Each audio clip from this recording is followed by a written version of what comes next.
Now, during the election, there were several politicians, including Donald Trump and Bernie Sanders, that touched on the economic anxiety of the United States. Now, while some Trump supporters were driven by racism and hatred of the black guy in the White House, and there are polls that have borne that out, there were also people, mostly in the Bernie camp, but some in the Trump camp, that were legitimately hurting economically. And whether those in power like to believe it or not, especially here on the Democratic side, I think that they made quite an impact in the election because of those issues of economic anxiety.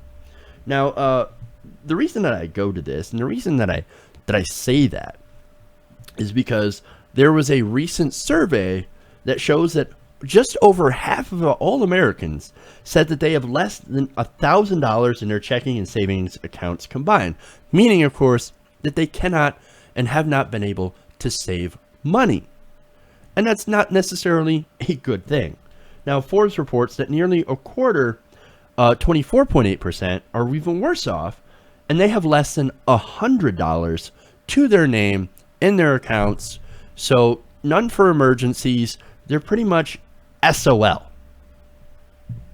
Now, meanwhile, there's more details. 38% that they would pay said that they would pay less than their full credit card balance this month, and 11% said that they would only be able to make the minimum payment. These, of course, are people in credit card debt, which is a huge, huge issue. It's over $1 trillion, and is dwarfed, of course, eclipsed by student loan debt, which is now one of the number one sources of debt in America facing Americans today. Now, look, some people, maybe not some of you watching, but there are some people out there that say, well, these people, they're just irresponsible. They suck at saving. They should learn how to save better. Watch some Dave Ramsey or something and stop pestering me. Well, okay. Well, look, let's be honest. Saving is generally a pretty good idea. It's saving for emergencies, saving for retirement. Highly recommend it. If Dave Ramsey come out and said that, which he has probably multiple times, I'd be like, okay, great. Yeah, save for retirement, save for emergencies, great. Good advice. And it's also pretty freaking obvious. Okay. Now, but here's the other thing, right? We actually live in a capitalist consumer society. So you want to balance your saving and your spending. Now, right now, our economy is essentially based on, we need you to buy more crap. We need you to buy a lot of crap so that we can continue to run business. Okay, I get that, right? Now, whether that be food, of course, you need to spend, whether that be on food, health insurance, iPads, cars. We depend on that spending as a nation, as an economy. So you might think, okay, well, look, people are spending on all this useless crap that they don't need. But again, you actually need to spend for the economy to grow. So it's one reason why people aren't saving. Now, again, it goes back to that argument that, well, those people need to stop buying iPads. Those people need to stop buying stuff. Again, that's not the real problem here. I mean, look, you've got half of all Americans that hardly have any sort of savings. No, there's something rotten here. There's something different here, okay? There's something rotten in Denmark, except replace Denmark with America. While the recovery, yes, has mainly benefited the stock market and those at the top, it actually hasn't reached those at the bottom and the middle as much. For a lot of us, there is no economic recovery. And that, of course, adds into the Trump-Bernie Sanders phenomenon. Because they both kind of talked about this, Bernie much more so, and much better. He said, hey, we've got bad trade deals, we've got massive income inequality, we should actually do something about this. Donald Trump's like, it's the Mexicans. But anyway, look, in fact, there's a 2014 study from the National Association of Counties that reports that just 65 of the 3,069 counties in the United States have fully recovered from the 2008 recession. Now, that was, again, it was in 2014.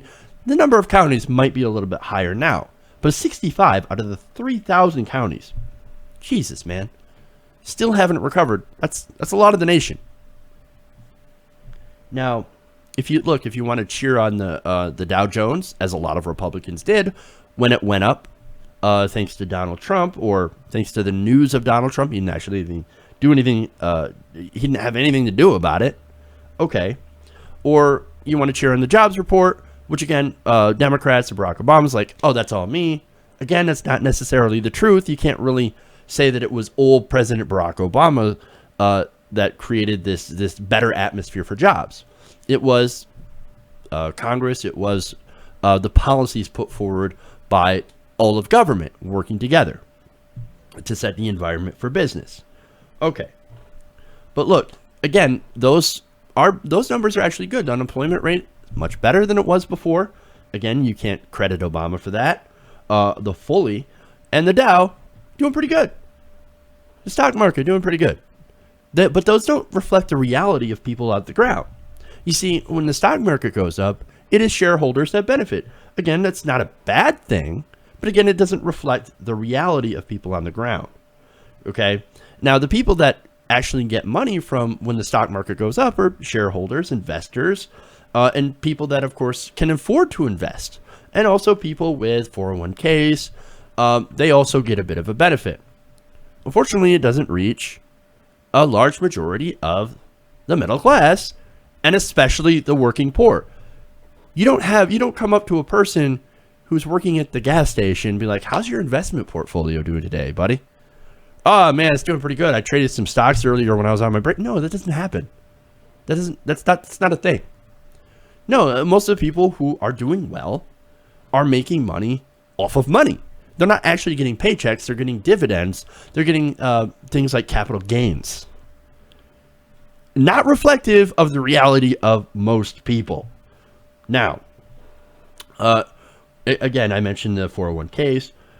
Look, I mentioned that a lot of people make money off money, or there's a certain section of the of the workforce that makes money off money. But most Americans, they're not in that sector. They're not in that club. Most Americans actually make money off of, and let's be honest, retail or retail services. Service sector. We are now a service economy. In fact, according to BLS data from 2014, the number of people working in just retail services only, is about 15 million people. Over 15 million. Now, that same data points out that manufacturing, there's over 12 million people working in 2014 in manufacturing. Now, you compare that with the entire service sector, not just retail, you've got over 120 million people working in either hospitality management, retail, professional business services, finance, etc. Again, compare that with the 12 million working in manufacturing. It is obvious that we are now a service economy. We don't make things anymore. We basically sell things. That's what we do as a nation. Going back to my earlier point of where, hey, it's not great to save all your money. You do have to spend money in order to continue to float the economy. Now, again, people working in retail, look, let's be honest, those 15 million people, they're not making a lot of money. In fact, according to BLS numbers, you have 2.6 million people specifically that make at or below the federal minimum wage of $7.25. So that's your fast food workers. Okay, that's your people who are that are servers. Okay, that are getting tips. And look, let's be honest. I know some tip workers actually make a pretty decent amount of money with tips. So that really doesn't get factored in. But there are still 2.6 million people, or over 2 million people, that don't get minimum wage, that make around $7.25 an hour. Again, that's not really a lot. Now, what also isn't factored in, by the way, are people who make $7.50 or $8.25. They're not included in the 2.6 million. So there's more that are making not very much, maybe a little bit over the minimum wage, but nowhere near a living wage, nowhere near $15 an hour. And that's, of course, this whole thing speaks to, of course, decades of wage stagnation, and that's what we have here. Now, I've got one of my favorite charts. I'm bringing out the charts, guys. I told you this was going to get, a little long and a little wonky, but I got a chart for you. But again, it's one of my favorite charts because it kind of illustrates why people can't save. This right here. You look at that, wages stagnant, productivity amazing. Congratulations, America. You're more productive than you ever have been, but you're getting stiffed. That money is not going to you. And of course, I will get to that in a minute too before I wrap this up.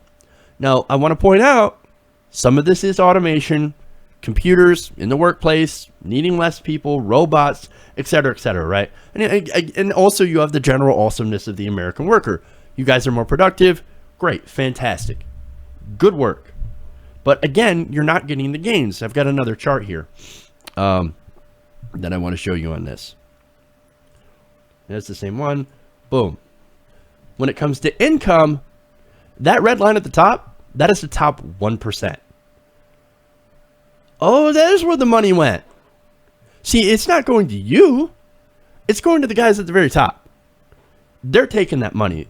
They came in and they vacuumed up all that extra money. They took it. Again, executive compensation, not necessarily in the form of income, but of stock options and things like that. Their income has exploded. And you also have, of course, tax rates on the wealthy that went down. The CEO pay went up. And of course, workers were stuck. They stagnated. Moral of the story is, again, that money went somewhere. And you know where it went? It went to the rich.